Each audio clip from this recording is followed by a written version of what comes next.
Bonjour et bienvenue sur votre plateforme de dévotion matinale. Bonjour super divin. Aujourd'hui, nous sommes vendredi et nous abordons notre dernier thème sur l'éveil. Je rappelle ceci pour les personnes qui viennent de tomber pour une première fois sur cette vidéo. Alors, le lundi, nous avions étudié le thème veille sur ta vie. Le mardi, c'était veille sur ton cœur. Le mercredi, veille sur tes yeux. Le jeudi, veille sur tes pas. Et aujourd'hui, vendredi, nous allons parler du thème de la veille sur la langue. Donc, on comprend que notre thème d'aujourd'hui est intitulé Veille sur ta langue. Et on reste toujours sur notre chapitre du livre de Proverbes. Proverbe 4, le verset 24 pour avancer. Alors, je lis Proverbe 4, verset 24 dit « Garde-toi de prononcer des paroles mauvaises, rejette les propos méchants. » Chers bien-aimés, vous savez tous que les mots ont un pouvoir. Les mots peuvent construire ou détruire. Alors, je me suis amusée à allier un peu les choses que notre langue peut faire. Alors, notre langue peut construire, elle peut détruire. Elle peut déstabiliser, elle peut bénir, elle peut maudire. Ce n'est pas exhaustif, j'ai juste listé quelques trucs que notre langue peut faire. Nous sommes chrétiens, nous devons savoir que nous sommes des porteurs de grâce, que nous sommes des porteurs de paroles agissantes. Alors, qu'est-ce qu'il faut faire? Un chrétien, avant d'ouvrir sa bouche pour dire quelque chose, doit la mûrir, doit la tourner mille et une fois dans sa tête avant de la sortir parce que il sait que ces paroles ne sont pas sans impact.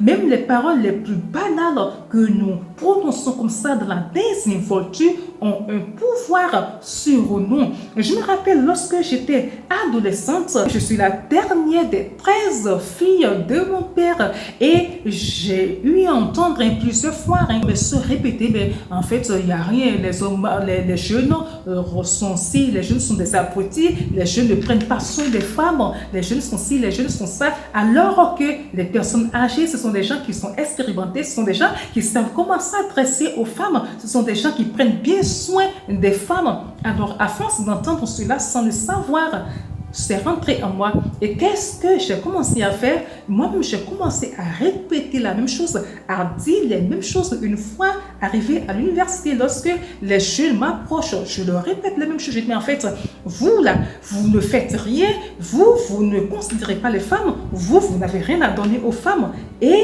insidieusement, je mets de côté les jeunes là. Et finalement, je suis tombée dans les bras d'un homme marié et je suis sortie avec un homme marié. Je n'ai pas honte de le dire, c'est mon passé. Aujourd'hui, j'ai une nouvelle vie et ça, tout ça là est derrière moi. Alors, si vous êtes une jeune femme et que vous m'écoutez, je fais une parenthèse pour dire que ce n'est pas bien de sortir avec un homme marié. Il ne vous appartient pas, alors sortez de là. Bon, je reviens à notre sujet où je disais, voilà, donc j'ai commencé à sortir avec l'homme marié, mais je ne me suis pas rendu compte en fait que toutes ces choses que mes soeurs disaient, que je me répétais en moi, que je sortais de ma bouche, ont eu une incidence sur ma vie et j'ai fini comme ça.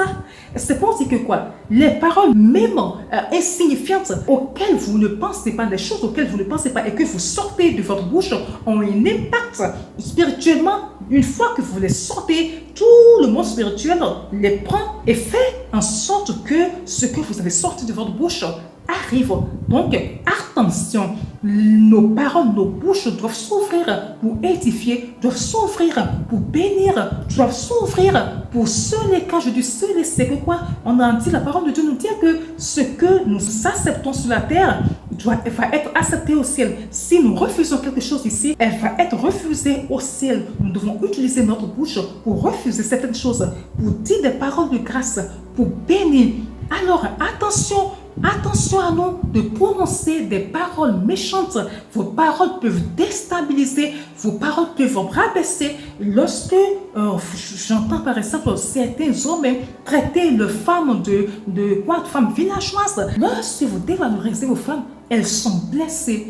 leur âme reçoit un choc là, elle ne vous le dit pas, mais il y a une blessure qui souffre, une blessure, une béance qui reste. Et si on n'y prend pas garde, alors ça devient tout autre chose, quoi. Elles vivent avec ça toute leur vie et elles deviennent des personnes amères parce qu'il y a juste une phrase négative que leur conjoint leur a sortie au moment où il ne fallait pas, ou carrément il ne fallait pas prononcer, quoi.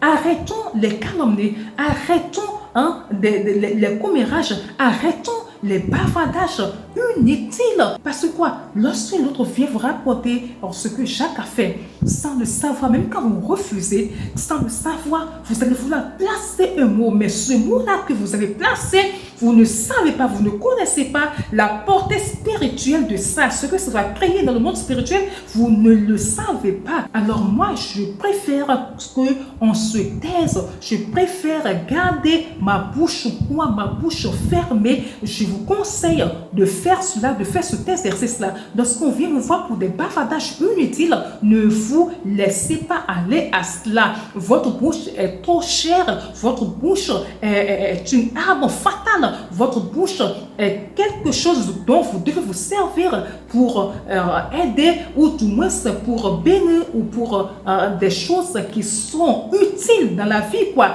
N'utilisez pas votre bouche pour insulter, n'utilisez pas votre bouche pour médire, n'utilisez pas votre bouche pour des bavardages inutiles. Dieu a besoin de votre bouche dans la prière pour ordonner des choses. Dieu a besoin de votre bouche dans la prière pour saouler, pour refuser des choses afin que le ciel aussi les refuse là-bas. Il a besoin de votre bouche pour des choses sensées, pour des choses utiles. Ne dites jamais de paroles mauvaises sur vos enfants. Ne maudissez pas vos enfants. Il peut arriver que les enfants fassent quelque chose qui énerve tellement que franchement on a envie de lâcher quelque chose.